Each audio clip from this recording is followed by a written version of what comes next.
1. LulzSec. Lulz came from internet slang for laughs, reflecting their approach to cybersecurity activism. The group originated from the hacktivist community surrounding Anonymous. In May 2011, they launched what they called a 50 Days of Lulz campaign, conducting a series of security tests on major organizations. Their activities included unauthorized access to Fox.com, Nintendo, Sony Pictures, PBS, and U.S. Senate websites. Each incident was accompanied by public statements highlighting security weaknesses, particularly outdated software and weak password protocols. They became recognizable through their logo, which featured a gentleman in a tuxedo with a monocle and a top hat, and their tagline, "Laughing at your security since 2011. The Sony Pictures incident reportedly exposed over 1 million user accounts, leading to significant service disruptions. LulzSec's methods primarily involved SQL injections, DDoS attacks, and exploitation of known vulnerabilities, which were issues that security experts had long warned about. Their approach emphasized that many secure systems had significant unaddressed weaknesses. Their activities were conducted publicly, with announcements made via social media in real time. By mid-2000, international law enforcement agencies began investigations. One member, known online as Sabu, reportedly cooperated with authorities, leading to the identification of other members in the US and UK. The group officially disbanded after 50 days. In approximately 2 months, this small collective highlighted global cybersecurity vulnerabilities across major technology and media organizations, sparking important conversations about digital security practices. Number 2. Fancy Bear. Fancy Bear, also known as APT-28, is a sophisticated cyber espionage group believed to be associated with Russian state interests. Security researchers suggest the group may have connections to the GRU, Russia's military intelligence agency. Their activities were first documented in the mid-2000s, when cybersecurity researchers observed advanced cyber attacks targeting government networks, defense contractors, and media organizations across Europe and the United States. These operations utilized zero-day exploits, sophisticated phishing techniques, and custom malware. The name Fancy Bear comes from a cybersecurity industry naming convention, where bear indicates Russian attributed groups, and fancy refers to their custom malware toolkit. Security analysts consider them one of the most technically capable digital espionage groups. Their most widely reported operation occurred in 2016, which was the DNC breach. According to U.S. intelligence assessments, the group accessed Democratic National Committee servers and extracted thousands of emails, which were subsequently published through various platforms. U.S. intelligence reports suggested the operation aimed to influence the presidential election. The group has been linked by security researchers to cyber attacks on French elections, anti-doping agencies following Russia's Olympic controversies, and Eastern European military communications. Their operations reportedly combine traditional espionage methods with modern hacking, including domains mimicking trusted institutions, malware concealed in ordinary-looking documents, and extensive phishing campaigns. What security experts find notable about Fancy Bear is their operational patience. Reports suggest they can remain undetected within networks for extended periods, quietly gathering intelligence. Their data releases appear strategically timed for maximum impact. Security researchers continue to identify traces of Fancy Bear's tools in ongoing attacks, though attribution in cybersecurity remains complex and contested. Number 3. Lizard Squad. Lizard Squad emerged around 2014 as a hacking group that gained notoriety for disrupting gaming networks. The group consisted of young individuals who used DDoS attacks, which means flooding servers with traffic until they become unavailable. In December 2014, Lizard Squad conducted one of the most publicized cyber attacks in gaming history. On Christmas Day, PlayStation Network and Xbox Live experienced significant outages. Millions of players were unable to access online services, and new gaming consoles became temporarily unusable. The group announced their activities on social media, posting messages claiming responsibility. They treated each disruption as a public event, sometimes posting countdowns before attacks. Their targets extended beyond gaming platforms to include League of Legends and Blizzard servers, and they claimed involvement in other website disruptions. They also allegedly defaced Malaysia Airlines website, though some claims remain disputed. Following the PlayStation and Xbox disruptions, Lizard Squad announced a service called Lizard Stressor, which offered DDoS capabilities as a paid service. This commercialization of cyber attacks drew significant law enforcement attention. By early 2015, arrests began. Members from Finland, the UK, and the US were identified, with some reportedly as young as 17. The group's activities diminished following these arrests. For a period, they significantly disrupted gaming services worldwide, affecting millions of users during a major holiday period. Number 4. APT1. APT1, also known as Comment Crew, is one of the most extensively documented state-sponsored hacking groups. Security researchers believe the group operates under China's People's Liberation Army, specifically PLA Unit 61398, focusing on corporate espionage and intellectual property theft. The group's activities date to the early 2000s, but gained widespread attention in 2013 when cybersecurity firm Mandiant released a comprehensive report documenting APT1's operations. The report included technical indicators, malware samples, and even identified a Shanghai building where researchers believed the operations were based. APT1's methods were systematic and persistent. They used spear phishing emails, which are carefully crafted messages designed to appear legitimate, to trick employees into opening malicious attachments. Once inside networks, they deployed custom malware to navigate systems, collecting files and extracting data over extended periods, sometimes years before detection. Their targets included aerospace companies, telecommunication firms, energy corporations, and government agencies, which were organizations possessing valuable intellectual property or strategic information. Unlike publicity-seeking groups, APT1 operated quietly. Security analysts estimate that over 140 companies were compromised over several years, with terabytes of sensitive information extracted, including designs, schematics, product plans, and trade negotiations. When the Mandiant report was published, it represented a significant amount of cybersecurity because it provided detailed evidence linking cyber espionage activities to a specific nation-state entity. The report demonstrated that cyber espionage was an ongoing reality affecting global businesses. The exposure led to diplomatic responses, with the U.S. government eventually naming and sanctioning individual Chinese officers. Despite international attention, security researchers report that similar activities have continued, sometimes under different identifiers but with recognizable patterns. Number 5. Sandworm. Sandworm is an advanced persistent threat group that security researchers believe has connections to Russian state interests, specifically the GRU. The group gained attention for targeting critical infrastructure, which was a significant escalation in cyber operations. Their first major documented operation occurred in Ukraine in December 2015. Multiple regions experienced power outages when control systems at power stations became unresponsive. Security researchers identified malware called Black Energy as the cause. This incident is considered the first confirmed cyber attack to successfully disrupt a power grid. In 2016, the group returned with more sophisticated malware called Industroyer, also known as Crash Override, which was specifically designed to target industrial control systems. The malware could communicate with grid equipment, manipulate circuit breakers, and affect substations. Ukraine experienced another power disruption. In 2017, the NotPetya malware outbreak occurred, initially appearing as ransomware, but functioning as a destructive wiper. NotPetya spread rapidly across global networks, affecting thousands of organizations including Maersk, FedEx, and Merck. Total estimated damages exceeded $10 billion, making it one of the most costly cyber attacks in history. Security researchers attributed NotPetya to Sandworm. Their methods included compromising legitimate software updates, exploiting trusted systems, and using fraudulent digital certificates to disguise malware. The attacks resulted in permanent data loss rather than recoverable encryption. Tracking the group proved challenging due to their use of infrastructure across multiple countries and constantly evolving code.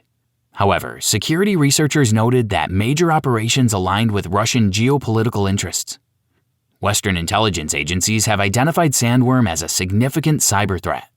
Their operations demonstrated that cyber capabilities could affect physical infrastructure from power grids to global logistics networks. Number 6. Anonymous. Anonymous represents a decentralized movement that emerged from internet culture in the mid-2000s. It originated on message boards like 4chan, where users posted without usernames, appearing simply as anonymous. This anonymity evolved into a collective identity. Initially, anonymous activities were primarily online pranks and trolling campaigns. However, the movement gradually shifted toward activism and protest. In 2008, they launched Project Chanology against the Church of Scientology after the church attempted to remove a leaked video. The response included website disruptions and thousands of people wearing Guy Fawkes masks from V for Vendetta, participating in physical protests. This became one of the first large-scale hacktivist movements. Anonymous subsequently became associated with various causes globally. Their motto, which was, "We are anonymous, we are legion, we do not forgive, we do not forget," became widely recognized. They conducted operations supporting WikiLeaks, participated in digital activism during the Arab Spring, and targeted organizations they viewed as engaging in censorship or corruption, which included PayPal, MasterCard, and Sony. Each operation typically had a designated name and stated purpose. Anonymous has no centralized structure or leadership. It functions as an idea that anyone can participate in or claim affiliation with. This decentralization is both a strength and a limitation because there's no single organization to target, but also no quality control over who acts under the anonymous banner. The movement blurs lines between digital activism and unauthorized computer access. Perspectives vary widely because some view Anonymous as digital activists fighting for transparency, while others see their methods as problematic. In 2022, following Russia's invasion of Ukraine, Anonymous affiliated accounts announced cyber operations against Russian government websites. They reported defacing state websites, accessing databases, and disrupting broadcasts. Anonymous demonstrated that decentralized groups, united by ideology rather than formal organization, could conduct significant digital operations affecting governments and corporations. Number 7. Syrian Electronic Army, or SEA. The Syrian Electronic Army, or SEA, emerged around 2011 during the Syrian civil war. Unlike anonymous collectives, the SEA openly declared their allegiance to the Assad regime. The group consisted of individuals supporting the Syrian government who conducted cyber operations against critics of the regime. Initially, their activities included website defacements with pro-Assad messages and social media campaigns. The group evolved to focus on information manipulation. Their most impactful operation occurred in April 2013 when they compromised the Associated Press's Twitter account and posted a false tweet that read, "Breaking, 2 explosions in the White House and Barack Obama is injured." The false tweet caused immediate market reactions. The U.S. stock market briefly dropped approximately $136 billion before the tweet was identified as fraudulent. This incident demonstrated how social media manipulation could have real-world financial consequences. Subsequently, they targeted various organizations. They defaced Harvard University's website. They compromised Twitter accounts of major news outlets including Reuters and CNN. They also accessed the U.S. Marines recruitment website. Their primary method was spear phishing, which involved creating fake login pages that closely resembled legitimate services. When targets entered credentials, the SEA gained account access. By 2016, the U.S. Department of Justice had indicted several alleged members for hacking and extortion conspiracies. The SEA demonstrated how cyber operations could be used for propaganda purposes, manipulating information rather than simply stealing data. Their activities showed how digital tactics could be employed to influence public perception and media narratives. Number 8. OurMine. OurMine appeared around 2016, claiming to be a security group from Saudi Arabia. Their approach was distinctive because they would compromise high-profile accounts and leave a message that said, "Hey, it's OurMine. Don't worry, we're just testing your security." They targeted prominent technology executives and celebrities, demonstrating that even industry leaders had security vulnerabilities. Their first major incident involved Mark Zuckerberg's Twitter and Pinterest accounts. They discovered he had used the password da, which was found in an old LinkedIn data breach and reused across platforms. Their targets included several high-profile individuals. They compromised Google's Sundar Pichai. They accessed Twitter's Jack Dorsey's account. They breached Uber's Travis Kalanick's profiles. They also targeted various celebrities and media companies. Each compromise followed a similar pattern where they would post proof of access with their signature message, demonstrating the vulnerability without causing permanent damage or leaking sensitive data. However, each message included a subtle advertisement directing people to OurMine.org, where they offered security services. They were essentially marketing their services through unauthorized demonstrations. By 2017, they had compromised major corporate accounts including Netflix, HBO, ESPN, and Marvel Entertainment. In one instance, they accessed 15 NFL team accounts simultaneously. Their methods didn't rely on sophisticated zero-day exploits. Instead, they exploited weak passwords, credential reuse, and data from previous breaches, which highlighted human factors in security. By 2018, increased law enforcement attention and public exposure led to reduced activity. OurMine's activities highlighted a significant security issue, which was password reuse and weak authentication practices, even among technology leaders. Their operations prompted many individuals and organizations to strengthen their security practices, particularly implementing two-factor authentication. Number 9. Chaos Computer Club, or CCC. Founded in 1981 in Hamburg, Germany, the Chaos Computer Club is considered one of the oldest and most respected hacker organizations. The CCC was established by Wow Holland and Stefan Wernery, who believed computers could empower individuals rather than control them. Their philosophy centered on openness, transparency, and digital rights. At a time when computer security was poorly understood, the CCC focused on education and advocacy. Their first major public demonstration came in 1984 when they discovered a significant vulnerability in Germany's BTX online banking system. They demonstrated the flaw on television by transferring 134,000 Deutsche Marks, then immediately returning the funds the next day. The demonstration proved the system's weakness without causing actual harm. This incident established the CCC's reputation and approach, which was identifying vulnerabilities to promote better security, not to exploit them for personal gain. Throughout the 1980s and 1990s, they published security vulnerabilities in government databases, telecommunication systems, and early internet services, not to exploit them, but to encourage fixes. Their philosophy was simple. Public data should be public. Private data should be protected. The CCC operates publicly, holding conferences, publishing materials, and advising policymakers on digital privacy and encryption. They helped establish the concept of ethical hacking before the term became mainstream. In the 2000s, they demonstrated biometric security weaknesses. In one notable case, they recreated a German minister's fingerprint from a photograph of a glass he had touched, publishing it to highlight surveillance concerns. When Edward Snowden's revelations about global surveillance emerged, the CCV supported secure communication efforts for journalists and activists. The CCC continues to operate, hosting the annual Chaos Communication Congress, which is one of the world's largest hacker conferences, where researchers, developers, and activists discuss technology, freedom, and ethics. The Chaos Computer Club represents hacking focused on transparency, accountability, and digital rights rather than profit or disruption. Number 10. Legion of Doom, or LOD. The Legion of Doom emerged in the mid-1980s as one of the most notable early hacker collectives. During this era, the modern internet didn't exist, so hackers accessed systems through dial-up modems, exploring digital networks that were poorly understood and minimally protected. Founded by a hacker using the alias Lex Luthor, which was named after Superman's nemesis, the Legion of Doom consisted of skilled individuals from early hacker bulletin boards and phone-phreaking communities. Their focus was understanding and exploring digital infrastructure, from telecommunication systems to mainframes. They discovered vulnerabilities in systems that lacked established security practices. LOD members documented their findings extensively, creating detailed guides that circulated through underground forums and BBS networks.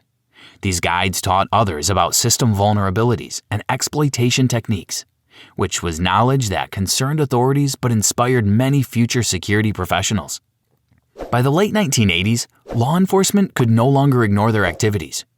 Operation Sun Devil, which was one of the first major cybercrime investigations in the U.S., was partly motivated by LOD's activities. However, the Legion of Doom's motivations were primarily educational rather than destructive. They sought to understand systems and demonstrate vulnerabilities. One member, the Mentor, wrote, the Hacker Manifesto in 1986, which became an influential document in hacker culture, expressing the philosophy, "My crime is that of curiosity." Over time, the LOD dissolved. Some members transitioned to legitimate cybersecurity careers, helping organizations protect the systems they once explored. Others faded from public view. The Legion of Doom helped define early hacker culture, emphasizing curiosity, technical skills, and system exploration before hacking became commercialized or heavily politicized. Their legacy influenced both cybersecurity practices and the ethical debates surrounding unauthorized system access. Number 11. Conti. Conti emerged around 2020 as a sophisticated ransomware operation. Unlike individual hackers, Conti focused on a ransomware as a service organization, which was a structured cybercrime enterprise with defined roles, processes, and even customer service for victims. Their attack methodology followed a consistent pattern, which was to infiltrate a network quietly, sometimes remaining undetected for weeks while copying sensitive data and encrypting systems. Then, victims would receive a message that said, "Your files are encrypted, pay in Bitcoin, or they're permanently inaccessible."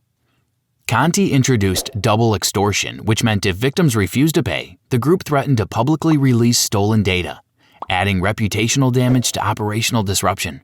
Their targets included several major organizations. They attacked Ireland's health service executive, causing significant disruption to hospital systems. They also targeted Costa Rica's government in 2022, with attacks severe enough that the country declared a national emergency, which was reportedly the first nation to do so due to a cyber attack. Conti operated with organizational structure, meaning different teams handled different aspects of operations, with coordination resembling a business rather than a chaotic criminal group. In 2022, after Russia's invasion of Ukraine, Conti publicly expressed support for Russia.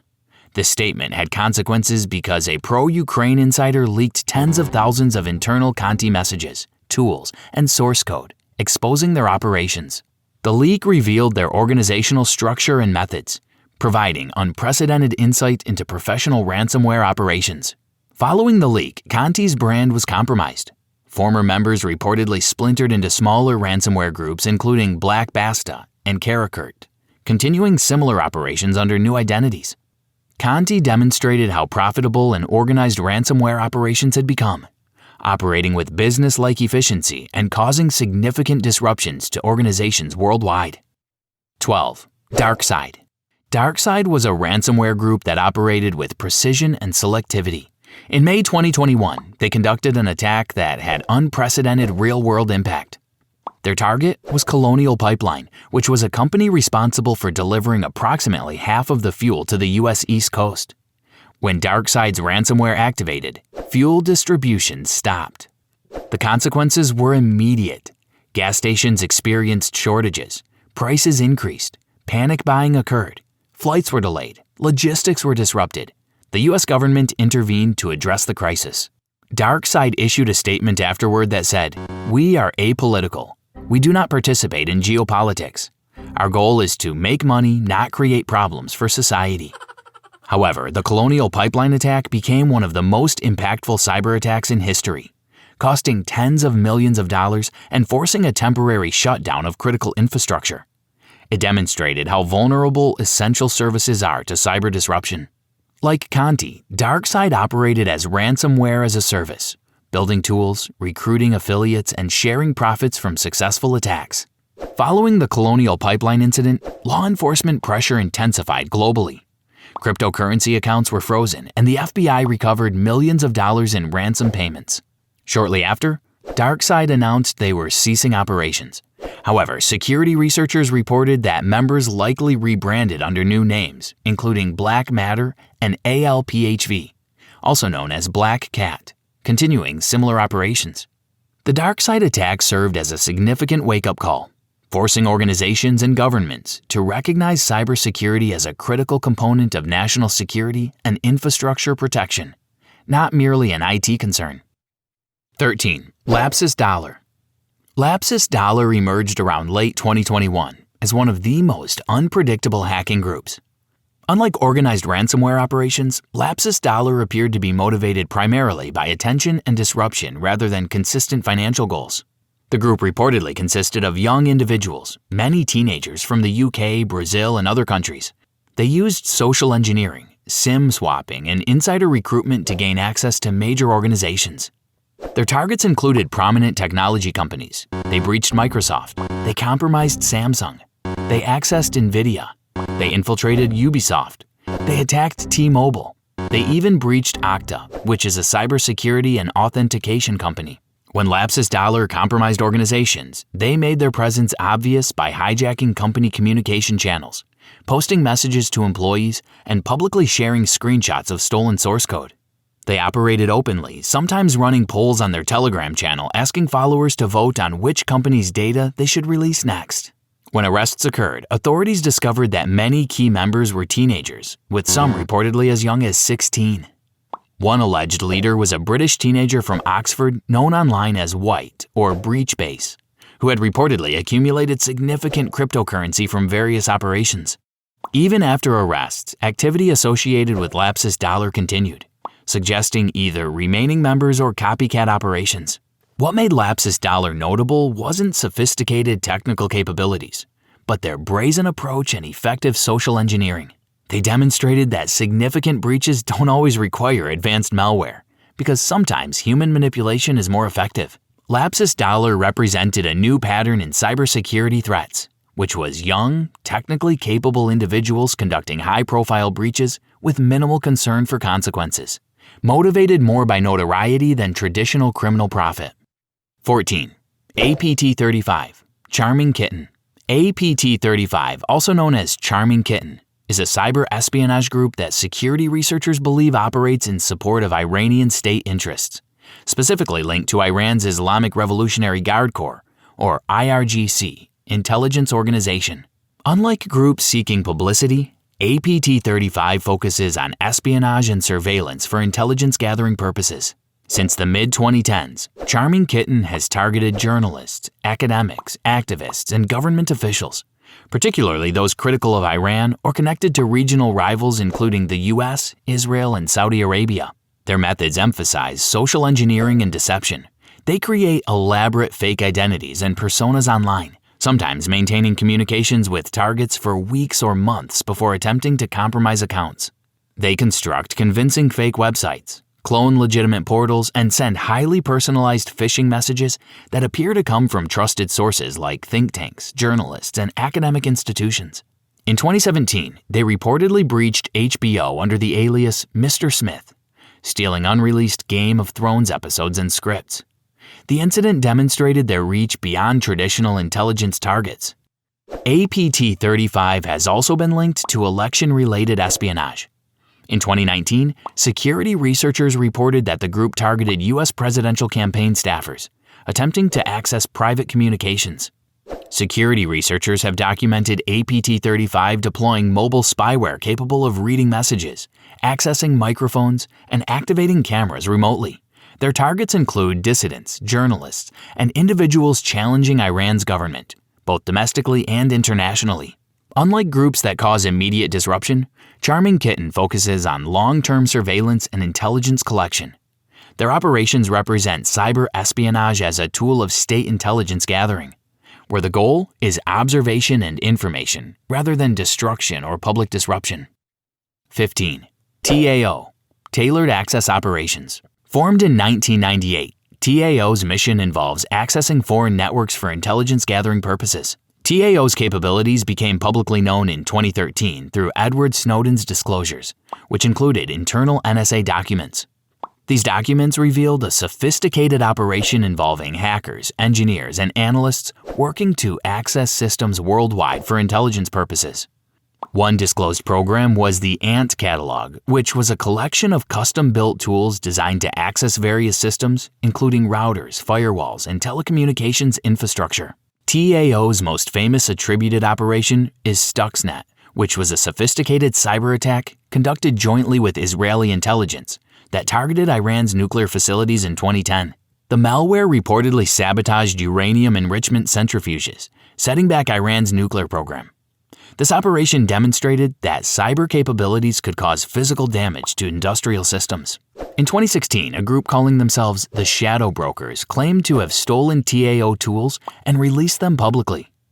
Among these was Eternal Blue, which was an exploit later used in the WannaCry and NotPetya attacks, which caused billions in global damages. The incident highlighted a significant challenge, which is that when intelligence agencies develop powerful cyber tools, their theft or disclosure can have widespread consequences. TAO represents the intersection of intelligence gathering and cyber capabilities at the nation-state level.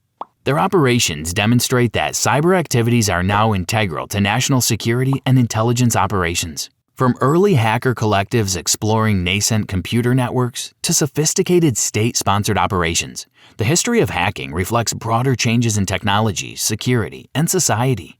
Understanding these groups and their methods helps us appreciate the importance of cybersecurity, the complexity of attribution, and the ongoing challenges in protecting digital systems. If you found this exploration of hacking groups informative, please like, share, and let us know in the comments which group you found most interesting.